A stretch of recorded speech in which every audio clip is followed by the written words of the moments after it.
जय मसीह हार्दिक स्वागत गर्न चाहन्छु। कार्यक्रम राइज एन्ड साइनमा आज तपाईँ समक्ष विशेष कुराकानी लिएर म उपस्थित भएकी छु र आजको बसाइमा हामी विशेष गरेर चितवन स्थित माधवपुरको त्रिएक मण्डलीमा आज हामी आएका छौँ र आज हामी यस ठाउँमा रहेर कुराकानी गर्न जाँदैछौँ विवाह किन गर्ने।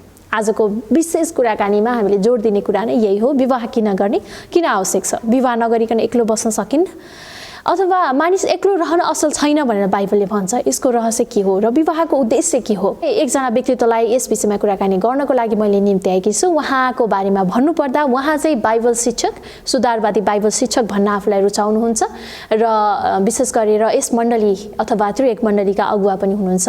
उहाँ हुनुहुन्छ सुखदेव गिरीज्यू। आज उहाँसँग हामी यस विषयमा कुराकानी गर्नेछौँ। विवाह किन गर्ने, किन आवश्यक छ, के मानिस एक्लो रहन सम्भव छैन र यस्ता विषयमा आज हामी कुराकानी गर्नेछौँ र हाम्रो कुराकानी एकदमै चाखलाग्दो रहनेछ तपाईको लागि भन्ने हामीले आशा लिएका छौँ।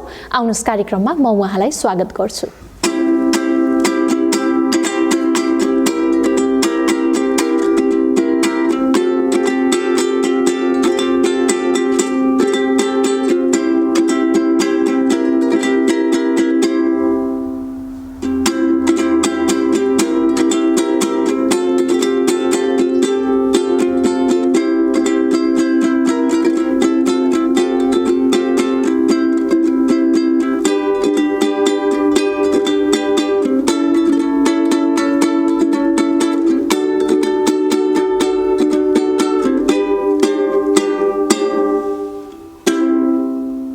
सुखदेव गिरीज्यू, यहाँलाई हाम्रो कार्यक्रममा स्वागत छ। धन्यवाद। हजुर, तपाईँले आफूलाई बाइबल सुधारवादी शिक्षक भनेर भन्नुहुन्छ। तपाईँलाई के लाग्छ सुधार गर्नुपर्ने कुरा चाहिँ हामीले के छ र बाइबलबाट हामीले सुधार गर्नुपर्ने हो कि अथवा बाइबलको पुस्तकलाई चाहिँ यहाँले सुधार गर्न खोज्नु भएको? किन तपाईँले आफूलाई बाइबल सुधारवादी शिक्षक भन्न रुचाउनुहुन्छ?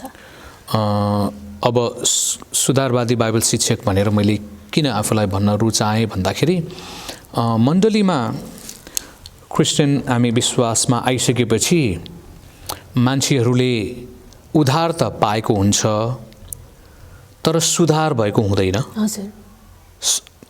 धेरै जसोको त्यो भनेको के हो भने प्रभु येशूलाई त विश्वास गर्यो, मुक्तिदाता भनेर ग्रहण पनि गर्यो, म येशूको भनेर बत्तिस्मा पनि लिएको हुन्छ, मेरो धर्म अब पुरानोबाट नयाँ भयो भनेर पनि भनेको हुन्छ, उद्धार पायो, बाहिरी परिवर्तन भयो, तर भित्र जो बाँकी छ हाम्रो सोचाइबाट, सोच्ने तौर तरिकामा, खाने पिउने लाउने कुराहरूमा सुधार नभएको अवस्था पनि हुनसक्छ। मैले यसको निम्ति प्राय चलाउन रुचाउने बाइबलको खण्ड चाहिँ यूहन्ना 11 अध्यायमा लाजरस, मरेको लाजरस छ, त्यो बौरी उठ्यो, तर बौरी उठ्दाखेरि पनि ऊ जिउँदो त भएको छ तर एउटा समस्या छ, हिँडडुल त गरेको छ, ऊ कात्रोको साथमा हिँडडुल गरेको छ।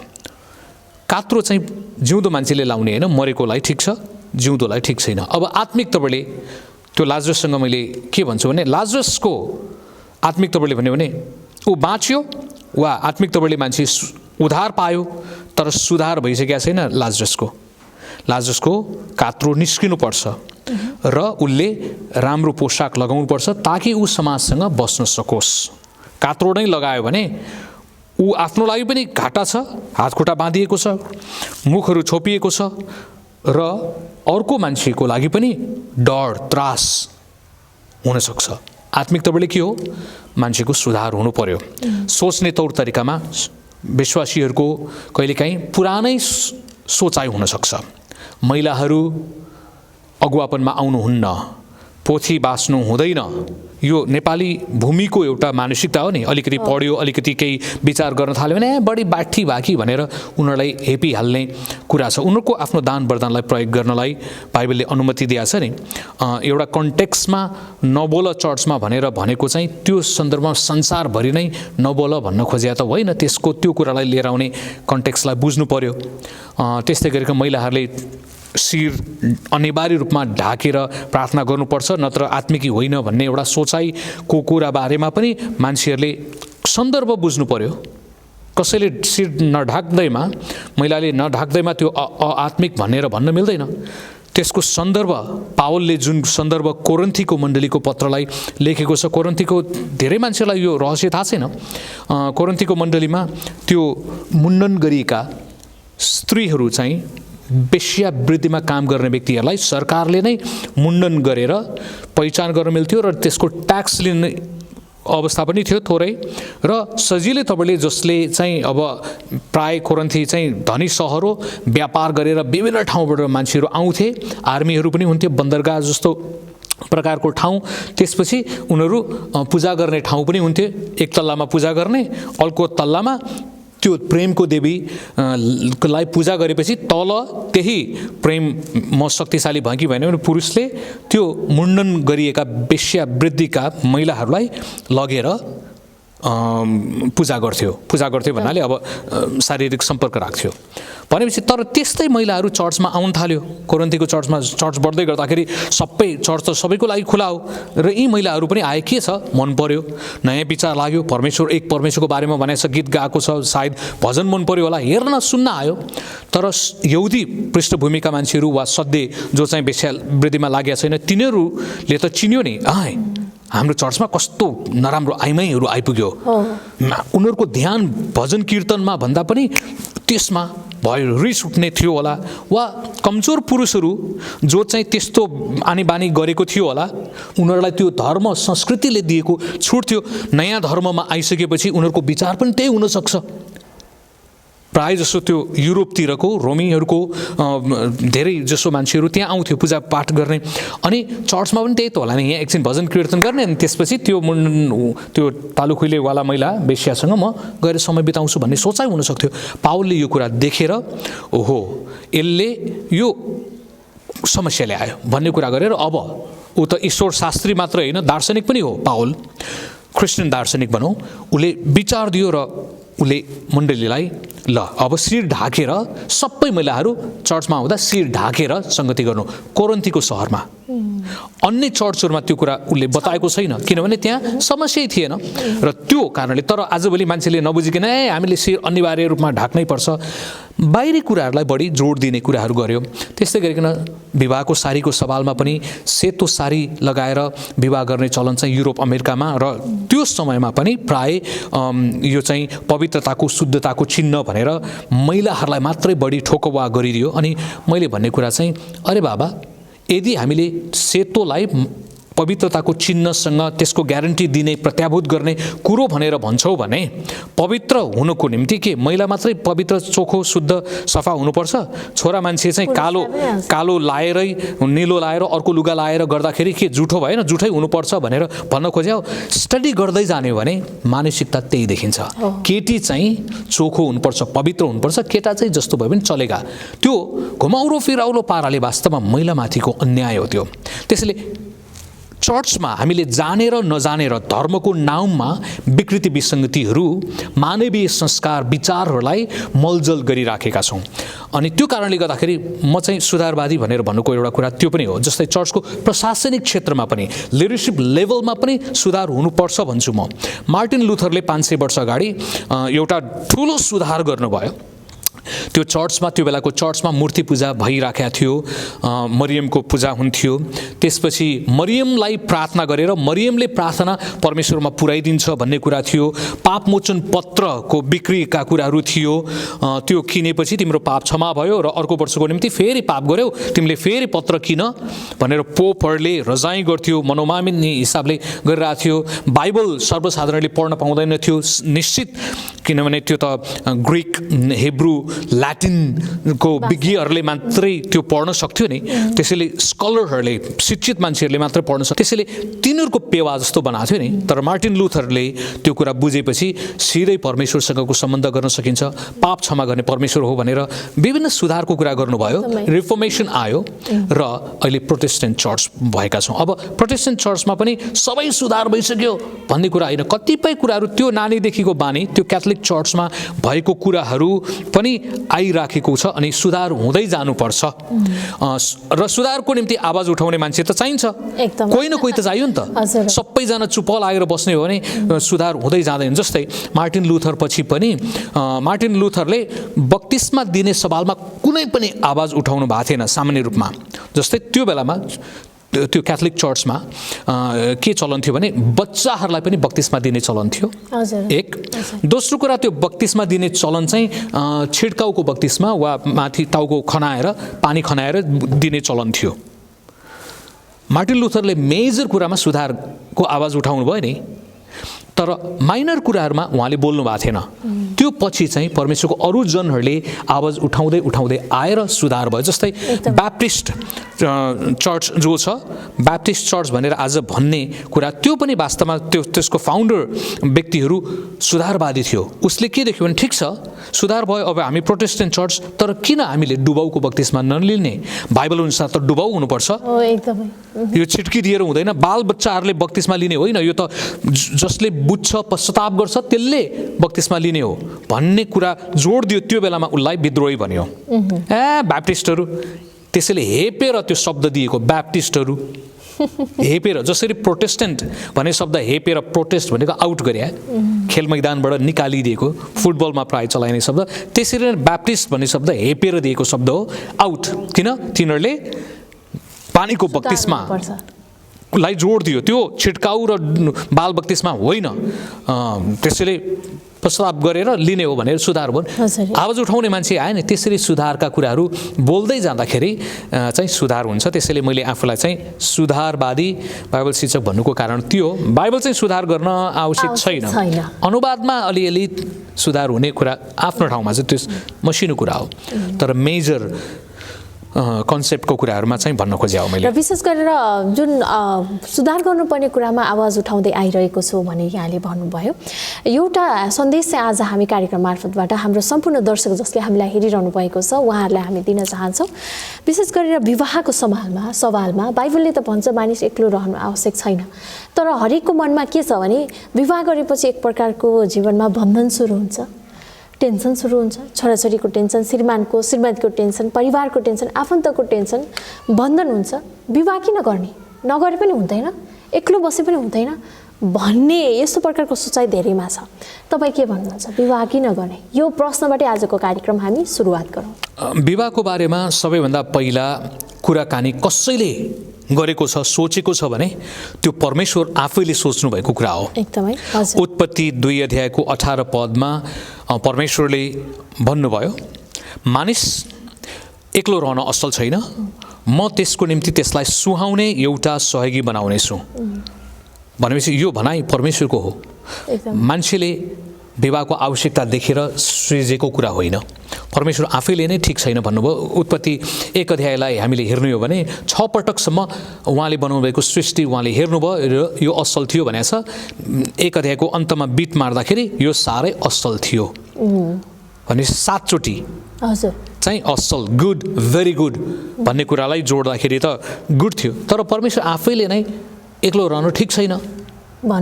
भनेर भन्नुभएको छ त्यो कारणले गर्दाखेरि परमेश्वरको दृष्टिकोणबाट हामीले हेर्नुपर्ने हुन्छ किन ठिक छैन अब संसारमा विवाहको बारेमा धेरै प्रकारका कुराहरू छन् त्यसको बारेमा पनि हामीले चर्चा गर्न सकौँला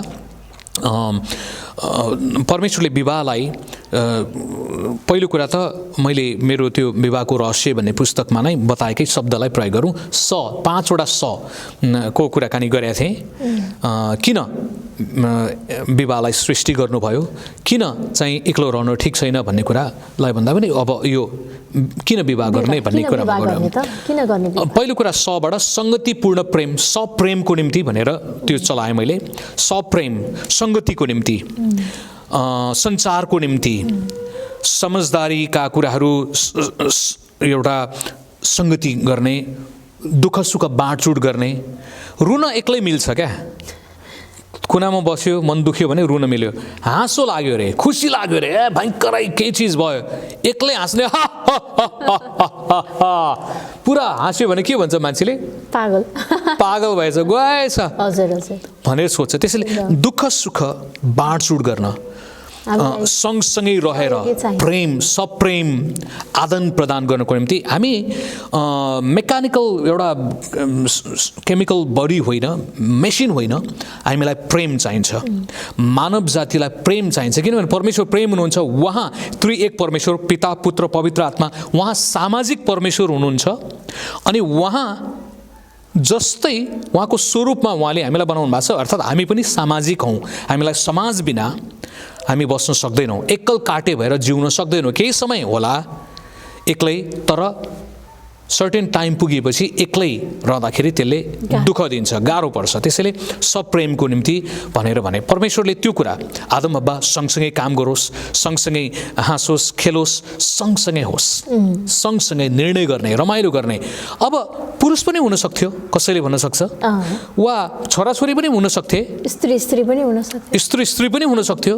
तर परमेश्वरको चाहना स्त्री र पुरुष वा नर र नारी, मानसिक रूपमा नर र नारी होइन, फिजिकल्ली लिटरल्ली नै मानसिक रूपमा पनि र जो बनेको छ त्यो बनोटमा पनि नर र नारी नै भनेर उहाँले बनाउनु भयो। त्यसैले विवाहको सवालमा परमेश्वरले नर र नारी दुईटा व्यक्तिहरूलाई जोड्नु भएको छ। अहिले संसारमा बिहा गर्नको निम्ति के बिहा नगरे पनि भइहाल्छ नि, वा गर्नु मन लाग्यो भने पुरुष पनि गर्न मिल्छ, नारी महिला पनि गर्न मिल्छ भन्ने कुरा पनि आएको छ। त्यो बाइबलको ठिक विपरीत कुरा हो है। परमेश्वरको वचनले जे बताएको छ त्यसको विरुद्धमा संसार छ, विभिन्न तपाईँले। अब भौतिकवादी जगतको मान्छेहरूले के भन्छ, किन बिहा गर्नु पर्यो, बिहा नगरिकन हुन्छ नि, तिमीलाई बच्चा बनाउनु मन लागेको छ भने बच्चा त बिहा नगरिकन नै भइहाल्छ नि, सिंगल मदर रे, सिंगल फादर रे। आजभोलि त अमेरिकामा त सिंगल मदरहरूले त भत्ता पाउँछ। अल्छी भएको छन् तिनीहरू, कतिपय मान्छेहरू अल्छी भएको छन्, काम गर्न मन लाग्दैन, काम गर्ने योग्यता छैन, अनि के गर्ने, साथीलाई बोलाउने, साथीको सहयोगबाट गर्भवती बन्ने, बच्चा पाउने, अनि सिंगल मदर, सरकारको भत्ता मजाले खाएर अल्छी भएर काम गर्ने। अनि त्यस्तै व्यक्तिहरू कतिपय, सबै होइन, कतिपय व्यक्तिहरू वेश्यावृत्तिमा पनि लाग्छन्, किनभने सजिलो कमाइ हो नि त। सिंगल मदरको भत्ता पनि पायो, सरकारले उसलाई त्यसै दिइरहेछ, अनि के गर्ने, काम छैन, अल्छी भयो, अल्छी तिग्रो स्वादी जिब्रो, अनि गएर बदमासी उनीहरूले गरिराखेको अवस्था छ। नेपालमा पनि यी कुराहरू आइराखेको छ, संसारभरि मान्छेको पापी स्वभावले गर्दाखेरि त्यो आएको छ। त्यसैले भौतिकवादी मान्छेहरूले विवाह गर्नलाई आवश्यक छैन भन्छ। अफ्रिकामा तपाईँ जानुभयो भने किन बिहा गर्नुपर्छ र बच्चा पाउनलाई बिहे गर्नु पर्दैन नि, जो पनि पाइहाल्छ नि, बच्चा पाउन सिद्धिहाल्यो नि, पशुहरूले पाउँछ, मान्छेले पाउँछ कि हाल्छ नि। त्यसैले उनीहरूको एउटा कल्चरै छ, बिहा गर्नुभन्दा अगाडि बच्चा जन्मिसकेका हुन्छ धेरै जसोको। अब क्रिस्चियन सोसाइटीमा पनि त्यो नानीदेखिको बानी, उद्धार पाएको सुधार नपाएको, उनीहरूको सांस्कृतिक सोचाइ अनुसार गर्ने चलन पनि छ। अब मैले त पढी मात्रै रहेको थिएँ, तर पछि म आफै 4 साल अफ्रिकामा हुँदाखेरि त पेटमा 8 महिनाको बच्चा लिएर त्यो दुलै नानी मजाले नाचिरहेछ, बिहा भएको छ धुमधाम। उसको बच्चा 3 वर्षको बच्चा अर्को छ, सेतो साडी लगाएर, सेतो गाउन लगाएर मजाले उसको दिमागमा पवित्र विवाह भनेर गरि पनि रहेछ। उधार पाएको सुधार नभएको, नानीदेखिको बानी चलेगा, संसारले सबैले हुन्छ भनेको छ अनि गरिदियो। बाइबलले त हुँदैन भन्छ नि त, होइन? विवाहपछि मात्रै बच्चा पाउने अन्य कुराहरू थियो। त्यसैले पहिलो समा कुराकानी गर्दै थिएँ सप्रेमको निम्ति। दोस्रो सन्तान उत्पादनको निम्ति परमेश्वरले बनाउनु भयो है, फल्दै फुल्दै वृद्धि हुँदै जाओ भनेर भन्नुभयो। अनि संसारले भन्ने कुरा के हो, बच्चा पाउनलाई बिहा गर्नुपर्छ, पाइहाल्छ नि, होइन? अफ्रिकाको कुरा गरेँ, अमेरिकाको कुराकानी गरेँ, युरोपमा, नेपालमा पनि त्यही कुराहरू भइरहेछ अहिले, त्यस्ता कुराहरू छन्। त्यसैले परमेश्वरले वैधानिक तौरले जब विवाह भएर बालबच्चाहरू हुन्छन्, बिना डर अधिकारसँग गर्भवती भएको छ भने लुकाउनु परेन क्या। मेरो निर्धक्क मायाको बारीमा प्रीतिको फुल चाहिँ विवाहपछि मात्रै फुल्या हो, पहिल्यै फुल्या होइन भन्न पाएँ नि त। डराउनु परेन, लाज मान्नु परेन, उसले लुकी भाग्नु परेन, थाहा पाउँछ कि कसैले भन्नु परेन। डर, त्रास, सङ्कोच, विभिन्न प्रकारका कुराहरू। अनि बच्चा जन्मेपछि यसको बाउको हो भनेर प्रश्न पनि आउन सक्ला, त्यो पनि भएन नि, वैधानिक भयो, लिगल राइट भयो नि बच्चा जन्माउनलाई आशीर्वादको साथमा। एकदम। त्यसैले मलाई मनपर्ने एउटा कुरा चाहिँ जसै उत्पत्ति 2:18 परमेश्वरले नै विवाह बनाउनु भयो, अनि त्यही कुरा येशू प्रभुको सेवा आरम्भको कास्टिङ विवाहबाट सुरु भएको छ हैन त। काना नगरमा यूहन्ना 2:1-11 हामी देख्छौँ येशू प्रभु त्यो काना नगरमा जानुभयो, तीन दुला दुलालाई आशिष दिनुभएको छ, त्यहाँ भएको रितिएको दाखमध्येलाई बढाइ त्यो पानीबाट आश्चर्य कर्म गरिदिनु भएको छ हैन। अर्थात् विवाहको पक्षमा परमेश्वर हुनुहुन्छ, म आशीर्वाद दिन्छु र यो परमेश्वरको चाहना हो भन्ने कुरा येशूले बोल्नु भएको नि। विवाहको दिनबाट उहाँले आश्चर्य कर्मको सुरुवात गर्नुभयो, चिन्हको सुरुवात उहाँको कास्टिङ नै, येशू प्रभुको कास्टिङ नै विवाहको दिनबाट भएको छ नि। त्यसैले परमेश्वर विवाहको पक्षमा हुनुहुन्छ, तर संसारले भन्ने कुरा त्यही नै हो, है होइन गर्नु किन गर्नु पर्यो। कहिलेकाहीँ धार्मिक समुदायहरूमा पनि धर्मको नाममा पनि विवाह गर्नु हुँदैन भन्ने कुराहरू संसारमा धार्मिक तपाईँले पनि आएको छ। सबै धर्ममा उनीहरूको सोचाइ के हो भने विवाह गरेपछि यौन सम्पर्क हुन्छ, त्यो भनेको बेविचार हो, रङ कन्सेप्ट, गल्ती सोचाइ, त्यो चाहिँ पाप हो भन्ने कुरा।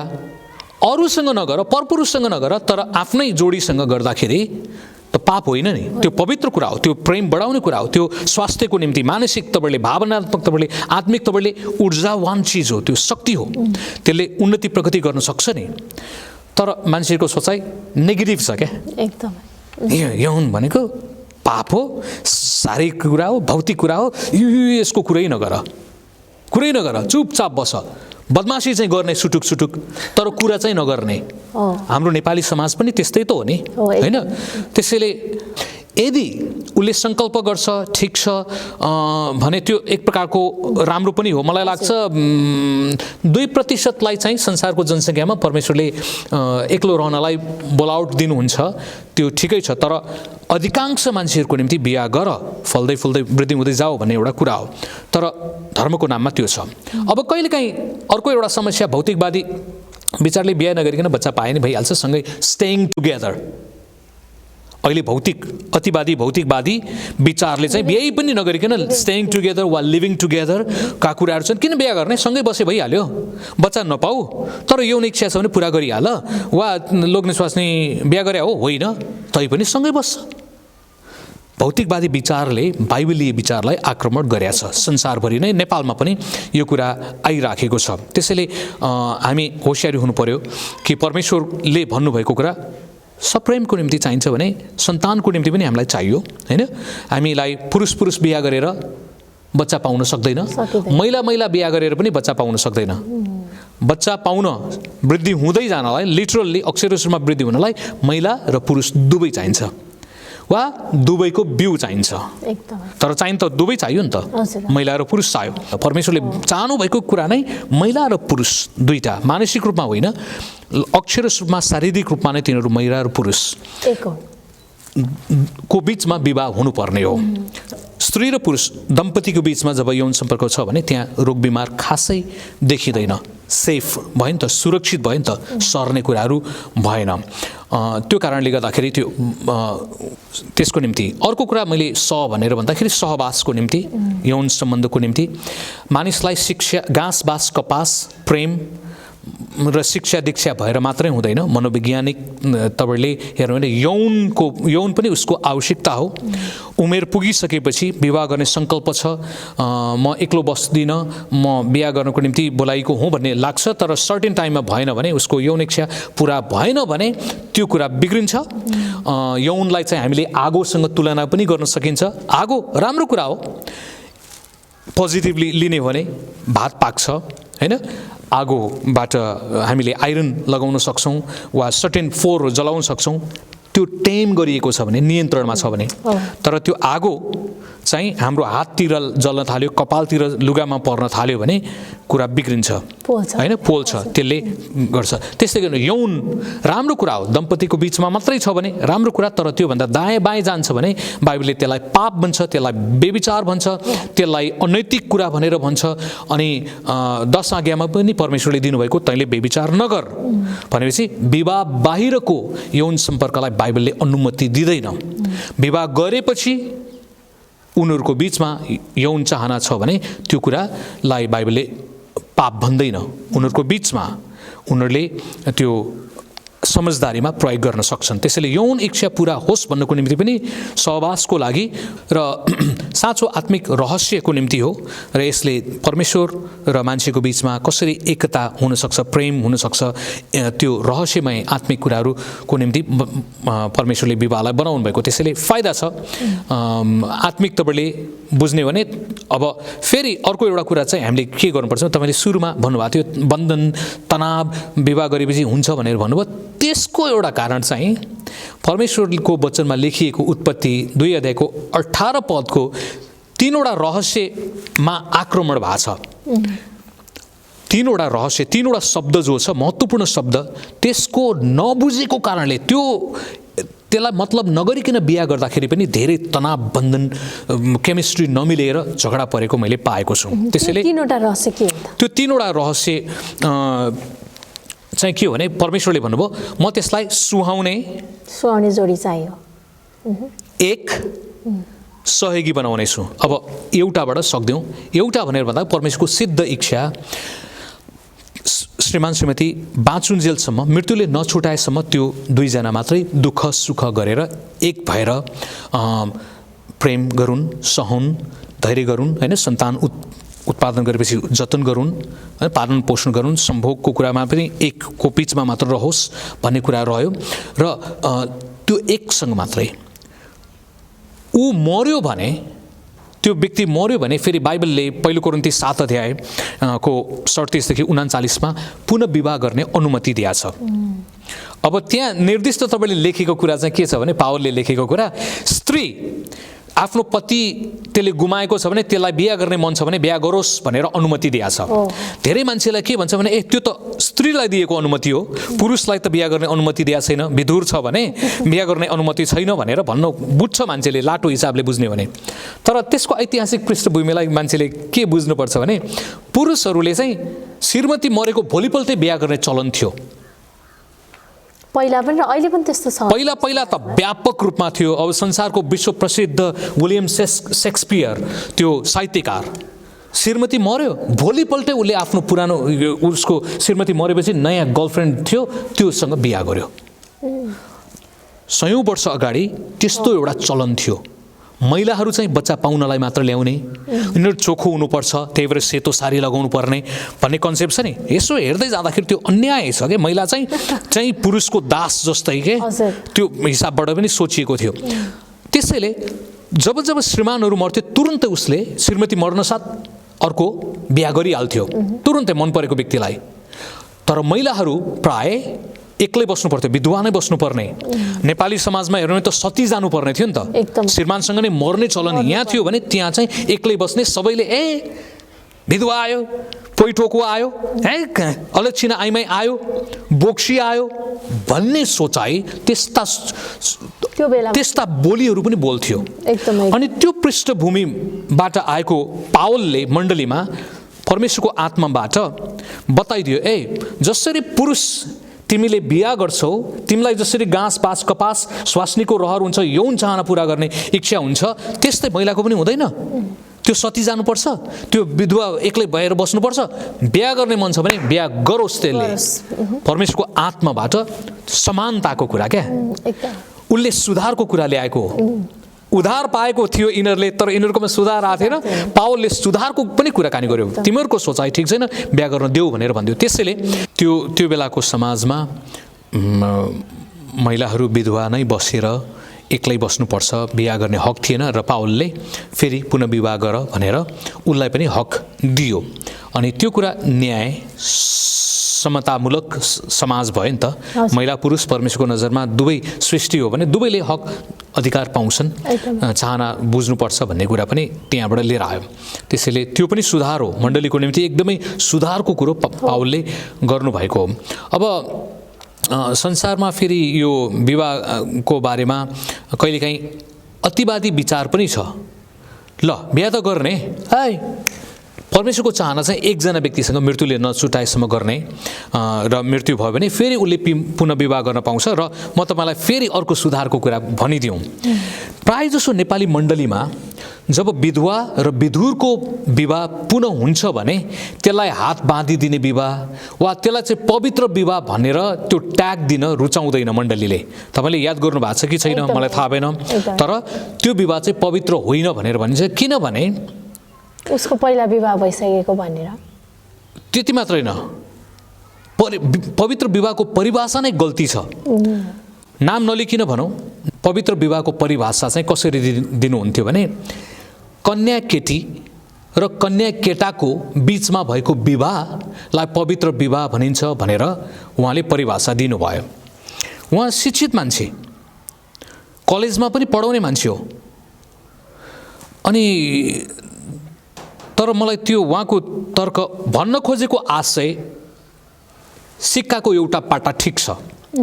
उहाँले सायद भन्न खोज्नु भएको कुरा विवाह आदरणीय हुनुपर्छ, यौन सम्पर्क अगाडि नै भइसक्या हुनु हुँदैन, कुमार कुमारी भन्न खोजेको त्यो एङ्गलबाट हेर्ने भने, एउटा पाटाबाट हेर्ने भने ठिक देखियो थियो।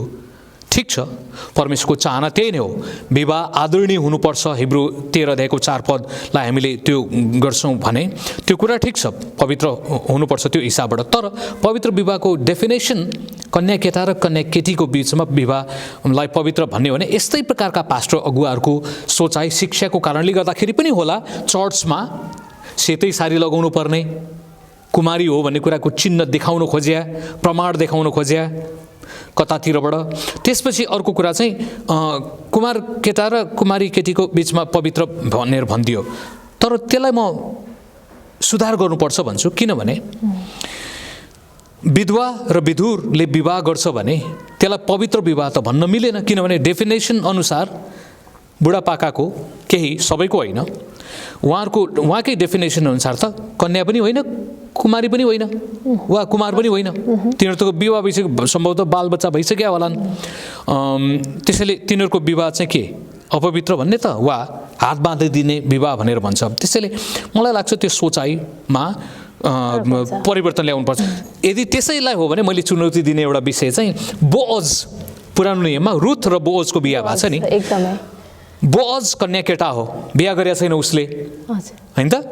तर रुथ विवाह भइसकेको छ, विधवा हो, एकल महिला हो, र पनि यिनीहरूको बिचमा विवाह भएको छ। त्यसैले यो विवाहलाई के भन्ने, त्यही बुढापाकाहरूकै डेफिनेसन अनुसार त कन्या केटा र कन्या केटीको मात्र बिहा हुनुपर्छ भने यो त बोअज र रुथ त पवित्र बिहा नै होइन भन्न खोजियो देखियो नि त। त्यसैले परमेश्वरको इच्छा अनुसार परमेश्वरले अनुमति दिनुभएको विवाह पवित्र हो, र परमेश्वरले अनुमति नदिनुभएको विवाह, वचनभन्दा बाहिरको कुरा उल्लङ्घन गरेर गरेको विवाह अपवित्र भयो। जस्तै बहुविवाह, मान्छेले बहुविवाह गर्छ।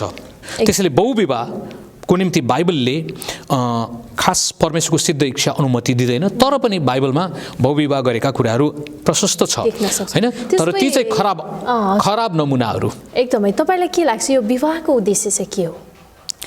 अघि मैले भने नि, संगतिपूर्ण प्रेम, सन्तान उत्पादन, सहवास, परमेश्वरको साँचो आत्मिक रहस्य प्रकट गर्ने हो, जसले परमेश्वरको इच्छालाई पुरा गर्न सक्छ।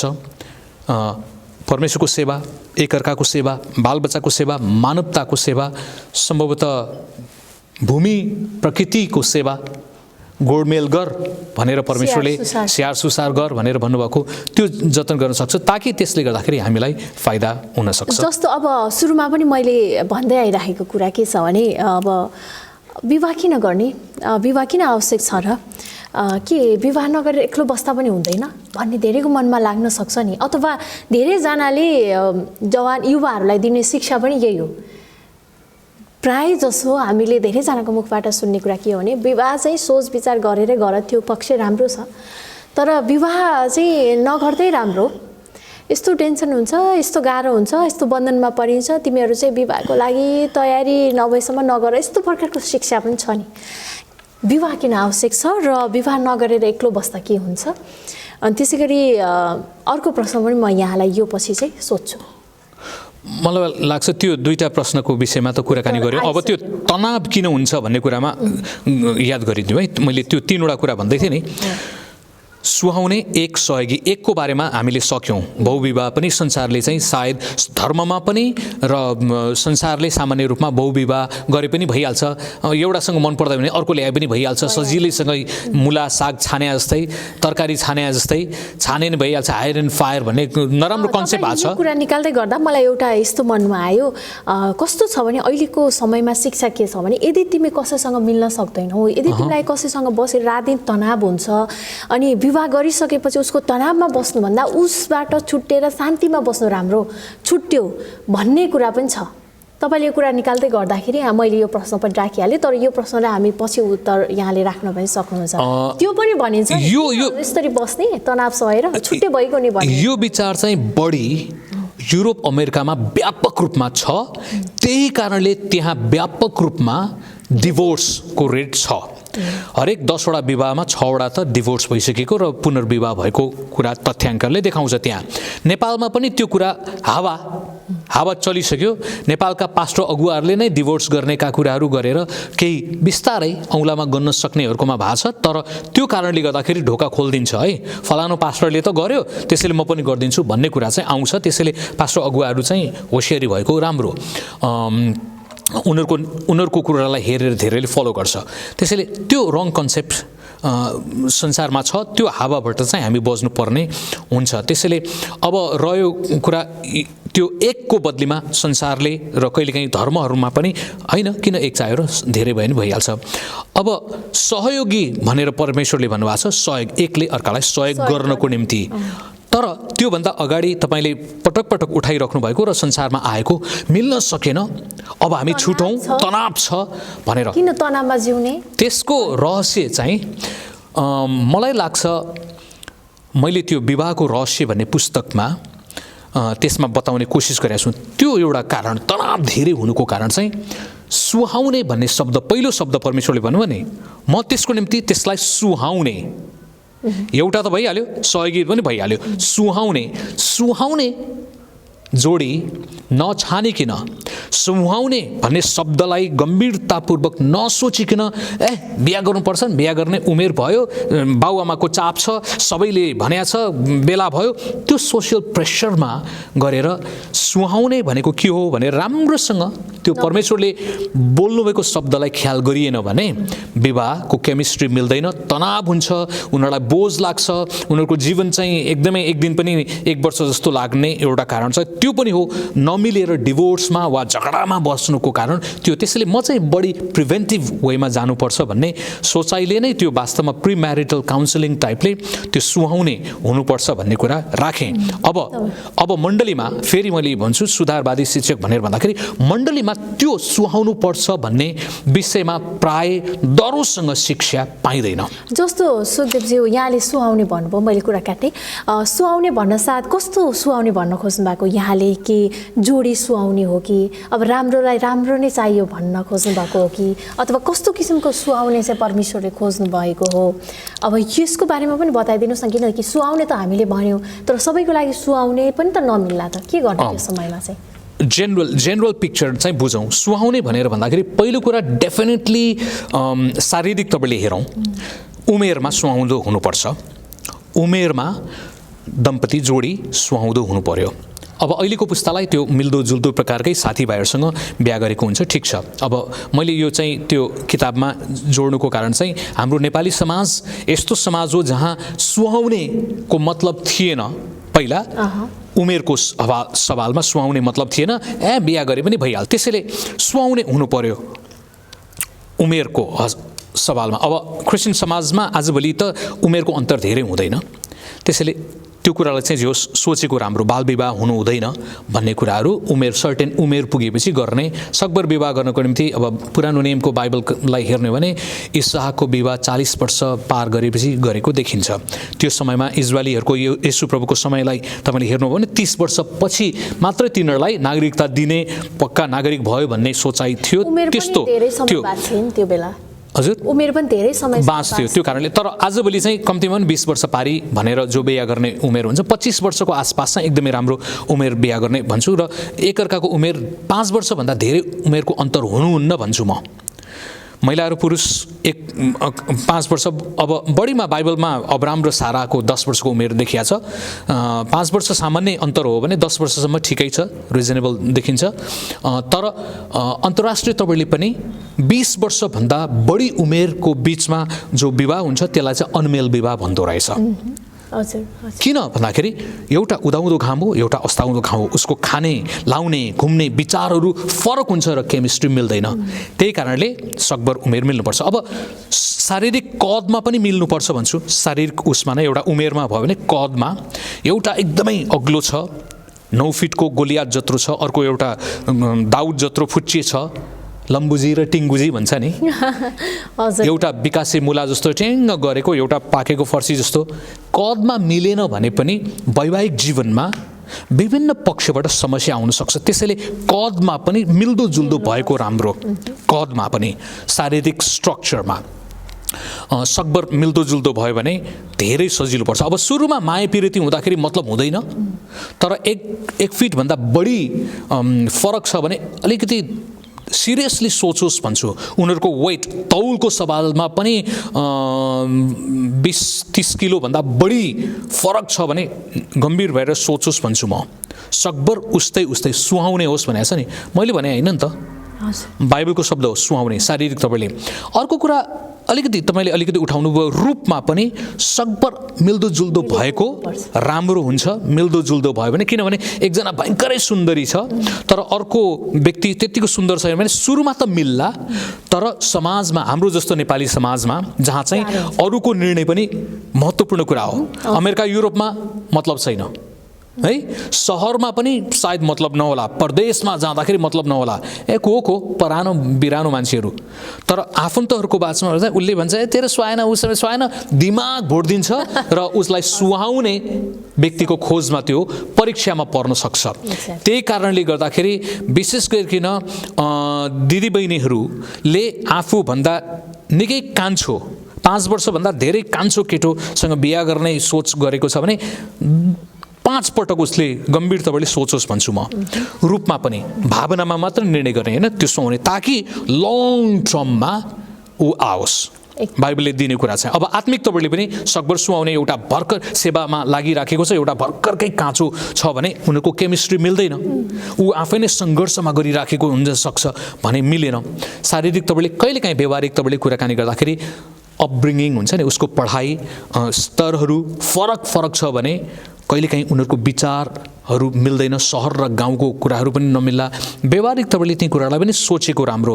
पहाडमा, हिमालमा बस्ने चेलीले मधेसको केटालाई बिहा गर्छु भनेर भन्यो भने मिल्छ। बाइबल अनुसार दुवै विश्वासी हो, महिला पुरुष हो, तर कहाँ बस्ने तिनीहरू? उसलाई यहाँ आयो भने गर्मीले त उसलाई त फतराक परेर उसलाई गाह्रो पर्ला। वा यहाँको चेली उता जाँदा चिसोले बिमारी भएर निमोनिया लागेर बिमारी होला, फापेन मधेसको चेली, उसको शरीरले नफाप्या हो, व्यक्ति समस्या होइन, तर भौगोलिकताले समस्या दिएको। कहिलेकाहीँ यस्ता कुराहरूलाई पनि याद गर्नुपर्छ। सुहाउने त्यसैले अब शारीरिक क्षेत्रमै कुराकानी गर्दाखेरि एउटा संसारकै मण्डलीमा नबोलिएको कुरा मैले उठाउने गरेको छु। त्यो भनेको के हो भने यौनिकताको सवालमा पनि सुहाउँदो हुनुपर्छ भन्छु म। विशेष गरिकन सुरुको 30 वर्षसम्ममा त यसको महम भूमिका छ, बिहा गरेको 30 वर्षसम्म त। त्यसपछि अलिक ड्राइभ कम्ती हुँदै जान्छ, हुन त 25 वर्षपछि उमेर अनुसार त्यो ड्राइभ हुनसक्छ। अब प्रश्न आउँछ कसरी थाहा पाउने? यो सुहाउने कुरा, यो सेक्सुअलिटीको सवालमा बोलिएको छैन। अमेरिकाको चर्चहरूमा यो विषयमा कुरा गरेकै छैन। मैले नेटहरूमा सर्च गरेको छु, यो कुरा छैन। चर्चमा यौनिकताको सवालमा पनि मिल्नुपर्छ है भनेर बोलेको मैले सुनेकै छैन।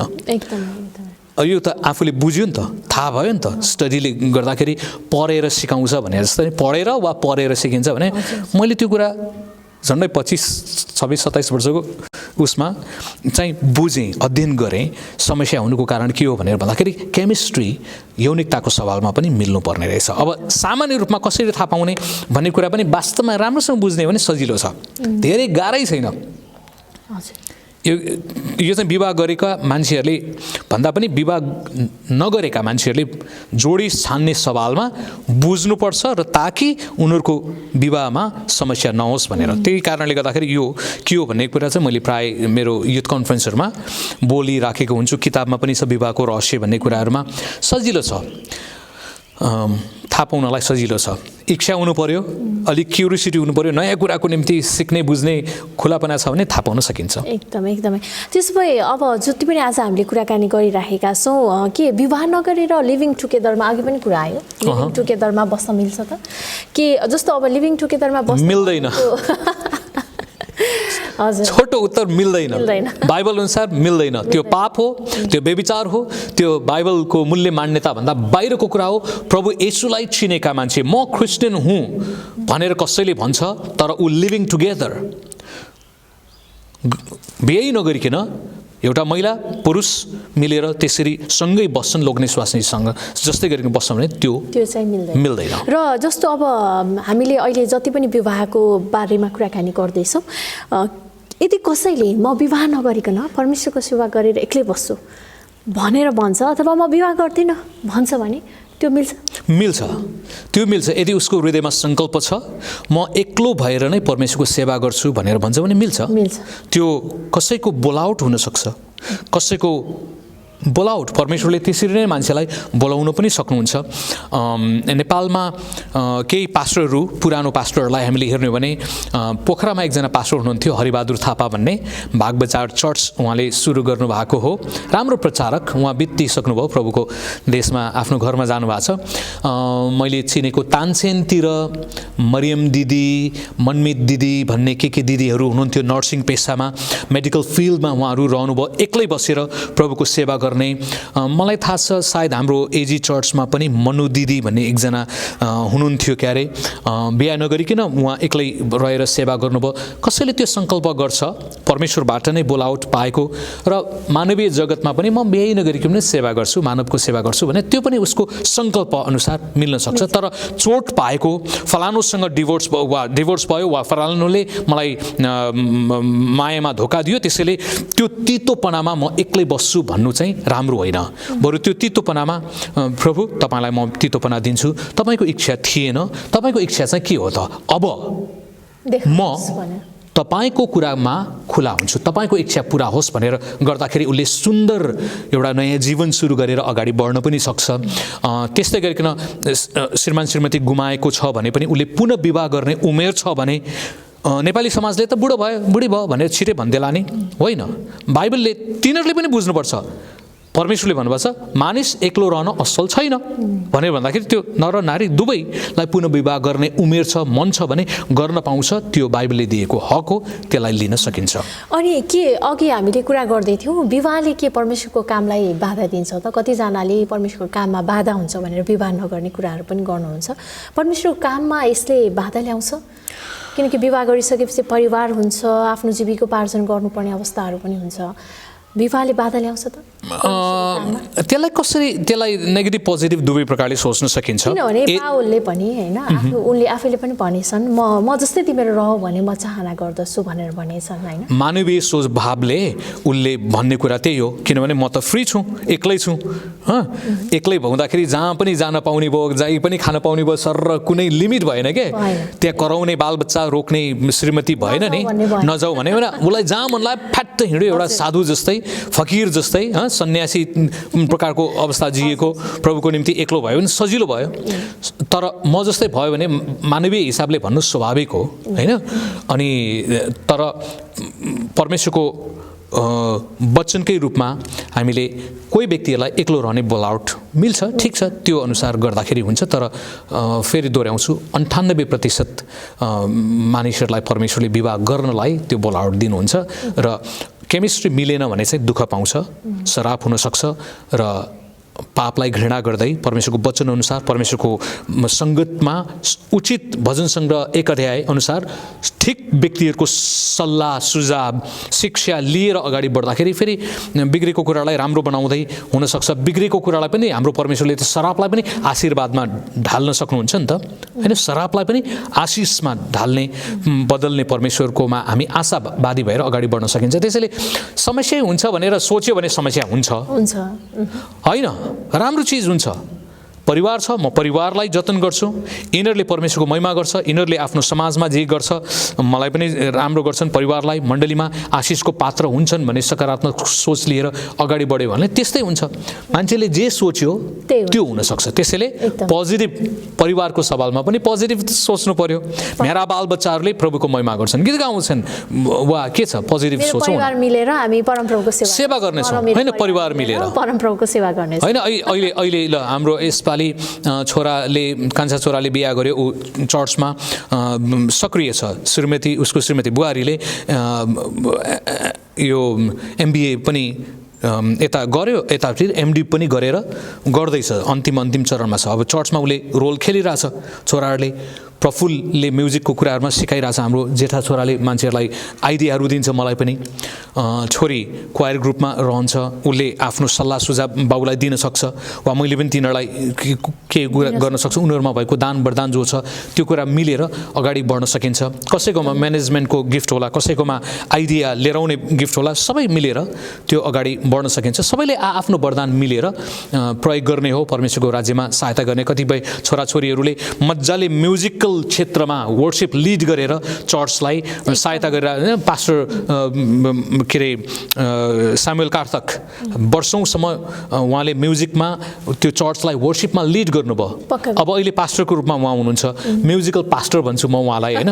त्यसरी परिवार मिलेर गरे हो नि त। अर्को छोरा अर्को म्युजिकल फिल्डमै गएर देशलाई राम्रो चिज कन्ट्रिब्युट गरिराख्नु भएको छ। त्यसैले सबैको आफ्नो कुरा हुन्छ। मलाई लाग्छ हामी सकारात्मक भयो भने सकारात्मक कुराहरू उत्पादन हुन्छ, नकारात्मक भयो डरायो ला बिग्रिन्छ खत्तम हुन्छ भने बिग्रिन्छ। त्यसैले बाइबलको एउटा पदलाई चाहिँ लिनु पर्यो, नडराऊ। 365 पटक भन्दा बढी त्यो शब्द परमेश्वरको वचनमा दोहोरिया छ नि, दिनमा एकचोटि नडराऊ, बड साहस गर, हिम्मत गरेर जाउँ। डरायो जो डर गयो वो मर गयो भन्छ नि। जस्तो हामीलाई हेरिरहनुभएका जति पनि दर्शकहरू हुनुहुन्छ, विवाह गर्ने तयारी गर्दै हुनुहुन्छ अथवा विवाह भइसकेका जति पनि जोडीहरू हुनुहुन्छ, यहाँहरूलाई चाहिँ एउटा सफल दाम्पत्य जीवन अथवा परमेश्वरले चाहनुभएको दाम्पत्य जीवन कसरी जिउन सकिन्छ भनेर यहाँले उत्साह दिनुहोस् न आज। अब सबैभन्दा मुख्य कुरा चाहिँ एक अर्का जस्तो छ उनीहरूको परमेश्वरले बनाउनु भएको कुरालाई बुझ्ने र सम्मान गर्नुपर्छ। एकदमै स्वीकार गर्ने। बदल्ने कोसिस मेरो जस्तै ट्र्याकमा आइजे भन्यो भने कुरा बिग्रियो। परमेश्वरले पो बनाउनुहुन्छ त। परमेश्वर बन्ने कोसिस गर्छ कि कहिलेकाहीँ श्रीमान श्रीमती, यो नगर त्यो गर यो गर भनेर उसको पर्सनालिटीलाई चेन्ज गर्न सक्दैन। विचारलाई यताउति गर्न मिल्छ, क्रिएटिभली उत्साह दिने, सहयोग गर्ने है, सहयोगी बन्ने, कराएर गनगन गर्नुभन्दा त्यसैलाई यसो गर्दा कसो होला भनेर सहयोग गर्ने, बुझिदिने, समझदारीको आत्मा पनि ल्याएको राम्रो। माग गर्ने भन्दा पनि समझदारीको विचार गर्ने भयो भने पनि धेरै मद्दत गर्छ। सहने, सहनशीलता पनि। मुटुमाथि ढुङ्गा राखी हाँस्नु परेछ भन्ने गीतलाई पनि सम्झेको राम्रो महिला पुरुष दुवैले। मलाई चाहिँ त्यो गीत साह्रै मनपर्छ। मुटुमाथि ढुङ्गा राखी हाँस्नु परेछ, सहिदिनु पर्यो है। कहिलेकाहीँ के होला, मान्छे सिद्ध छैन नि त यो संसारमा, त्यही भएर सहिदिनु पर्यो। दुवैले दुवैलाई सहने। कहिलेकाहीँ बालबच्चाहरू ठुलो भइसकेपछि तिनीहरूलाई पनि सहनुपर्छ। सहनशीलताका कुराहरू पहिलो कोरिन्थी 13 अध्याय प्रेम धीरजी हुन्छ, सहनशील हुन्छ भनेर भनेको छ। परमेश्वरको अनुग्रह चाहिँ हामीलाई चाहिन्छ है।